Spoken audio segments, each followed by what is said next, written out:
मुख्यमंत्री योगी आदित्यनाथ संभल के हिंसा को लेकर जहां अपराधियों के खिलाफ सख्त कार्यवाही का आदेश दे चुके हैं, तो अब उन्होंने संभल की घटना की तुलना बांग्लादेश के हालातों से की है।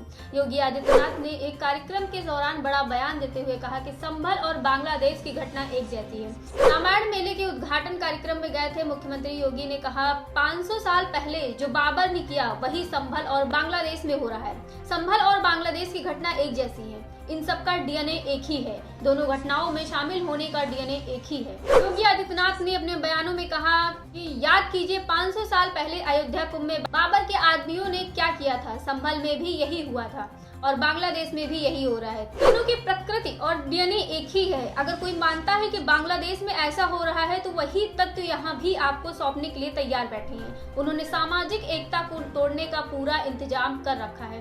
ये बातें करने वाले कुछ लोग ऐसे हैं जिनकी विदेशों में संपत्ति है, अगर यहाँ कोई संकट आया तो वो भाग जाएंगे और दूसरे को यहाँ मरने के लिए छोड़ देंगे। समाजवादी पार्टी पर भी सीएम योगी ने जोरदार हमला बोला है। उन्होंने कहा है कि अयोध्या एक बार फिर आध्यात्मिक सांस्कृतिक रूप से नई पहचान के साथ आगे बढ़ रही है।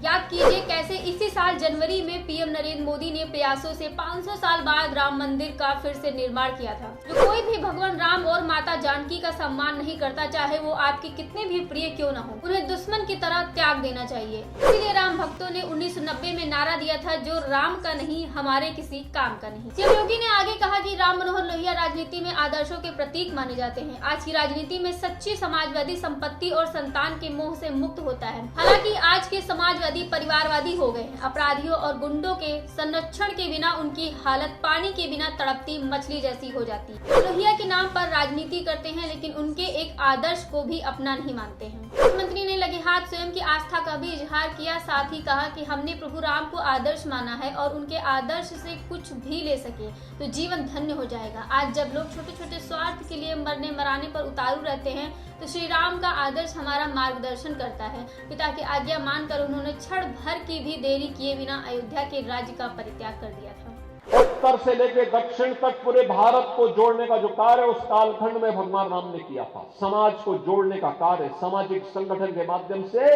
राष्ट्र की एकता और अखंडता को। कृष्ण कंधा का राज जीतते हैं, लेकिन राज्याभिषेक सुग्रीव का करते हैं। लंका को जीतते हैं, राज्याभिषेक विभीषण का करते हैं। यह है राम का आदर्श। और इसीलिए आज जब हम सब यहां पर आए हैं, भगवान राम ये सब करने में इसलिए सफल रहे क्योंकि उन्होंने जोड़ा था, पूरे समाज को जोड़ा था, सबको जोड़ा था। ये जोड़ने के कार्य को अगर हमने महत्व दिया होता, सामाजिक विद्वेष को आगे बढ़ाने और समाज को तोड़ने की, समाज के दुश्मनों की रणनीति को सफल नहीं होने देते, ये देश कभी गुलाम नहीं होता। हमारे तीर्थ अपवित्र नहीं होते। चंद मुट्ठी भर आक्रांता आकर के भारत को पद्दलित करने का दुस्साहस नहीं कर पाते। भारत के वीर योद्धाओं ने रौंद डालते, लेकिन हमारी आपसी एकता में बाधा पैदा करने वाले लोग वे सफल रहे। और उन्हीं के जो जीन्स है वे आज भी हैं, जो जाति के नाम पर राजनीति करके सामाजिक ताने बाने को छिन्न भिन्न करने का प्रयास कर रहे हैं। दुश्मन बगल के देश में किस प्रकार का कृत्य कर रहे हैं, याद रखना। किसी को अगर गलतफहमी हो, 500 वर्ष पहले बाबर के एक सिपह सालार ने जो काम अयोध्या में किया था, जो काम संभल में किया था, और जो काम आज बांग्लादेश के अंदर हो रहा है, तीनों की प्रकृति, तीनों का डीएनए एक जैसा है। गलतफहमी में मत रहना। अगर कोई ये मानता है कि वो बांग्लादेश में हो रहा है, तो यहां भी बांटने वाले तत्व उनके लिए बेट बन करके खड़े हो रखे हैं, पहले से खड़े हैं। वे समाज के सामाजिक ताने बाने को छिन्न भिन्न कर रहे हैं। सामाजिक एकता को तोड़ करके,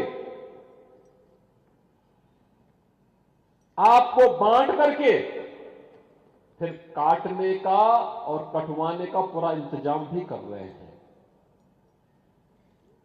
ये बांटने वाले लोग, बहुत सारे लोग तो ऐसे हैं जिन्होंने दुनिया के तमाम देशों में प्रॉपर्टी खरीद करके रखी हुई है। यहां संकट आएगा वहां भाग जाएंगे, मरने वाले मरते रहेंगे, यही करेंगे लोग। और इसीलिए आप सबसे मैं कहने के लिए आया हूं,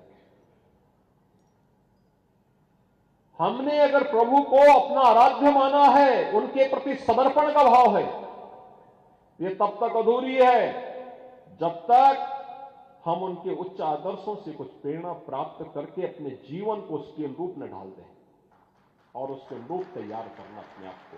डॉक्टर लोहिया राजनीति में आदर्शों के प्रतीक माने जाते हैं। उन्होंने आज के समाजवादियों को भी कहा था, उन्होंने कहा था कि राजनीति में सच्चा समाजवादी वही जो संपत्ति और संतति के मोह से मुक्त रहे। आज के समाजवादी तो परिवारवादी हो गए हैं। अपराधी और गुंडों का संरक्षण पाए बगैर इनकी स्थिति वैसे ही हो जाती है जैसे कोई बिन पानी के मछली तड़पती है, वही स्थिति इन लोगों की हो जाती है। उसके बगैर रह ही नहीं सकते।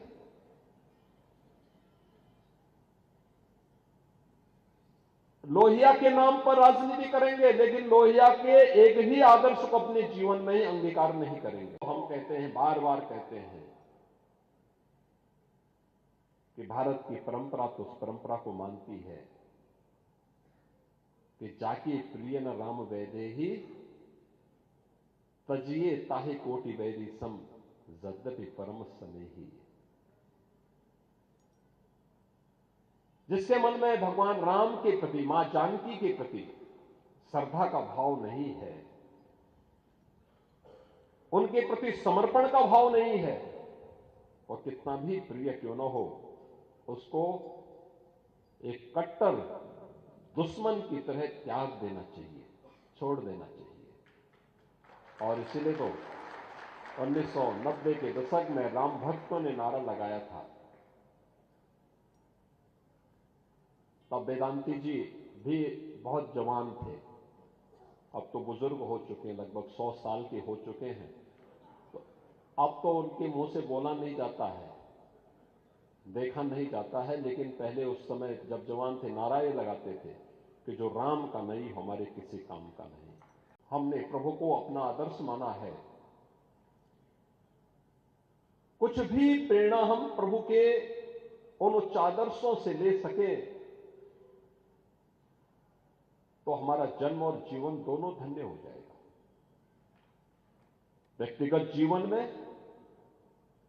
जो उच्च मूल्य और आदर्श होने चाहिए, व्यक्ति का, व्यक्ति के प्रति, समाज के प्रति, अपने परिवार के प्रति, समाज के प्रति, पूरे देश के प्रति,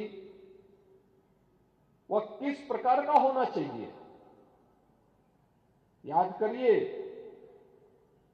प्रभु राम जन्म यहां पर लिए, महाराज दशरथ बोल रहे हैं कि हे राम, मैंने भले ही मेरे सामने केकई ने 2 वचन लिए हो, लेकिन तुम इसको मानो मत। तुम अयोध्या में रह करके यहां की राजगद्दी पर अपना कब्जा करो, उसको स्थापित हो, वहां पे स्थापित हो जाओ। उन्होंने कहा नहीं, मुझे अयोध्या की गद्दी मिल जाएगी, मैं ये भी जानता हूं मेरे भाई कुछ नहीं बोलेंगे, सब मेरे साथ खड़े होंगे, लेकिन लोगों के सामने क्या, आने वाली पीढ़ी के सामने कौन सा आदर्श होगा, यह उन्होंने उस समय कहा। आज जब गद्दी के लिए लड़ाई हो रही हो, एक एक फीट की जमीन के लिए कत्लेआम हो रहा हो, भाई भाई का दुश्मन बना हुआ हो, बाप और पुत्र के व्यवहार को जब देखते हैं, मां और पुत्र के व्यवहार को देखते हैं, भाई और बहन के आपसी विवाद को देखते हैं, रामायण के आदर्श कहां गए? सामाजिक स्थिति के बारे में, जातीय संगठन किस प्रकार की सामाजिक व्यवस्था को तार तार कर रहे हैं। भगवान राम और निषाद राज की मैत्री, कहां गई वो मैत्री? कौन उसको जोड़ेगा? वे गले मिलते हैं निषाद राज के। यह हमारा सौभाग्य है कि श्रृंगवेरपुर में हमारी सरकार ने भगवान राम और निषाद राज की उन्हीं स्मृतियों को जीवंत बनाने के लिए 56 फुट ऊंची एक बड़ी प्रतिमा को वहां स्थापित किया है। चित्रकूट में उन्होंने वनवास का सर्वाधिक समय व्यतीत किया और चित्रकूट के सामाजिक जीवन को एक नई जीवंतता दी। वहां के कोल, वहां के वनवासी, वहां के गिरवासी, वहां के प्रत्येक नर नारी के जीवन में एक नया परिवर्तन लाने का कार्य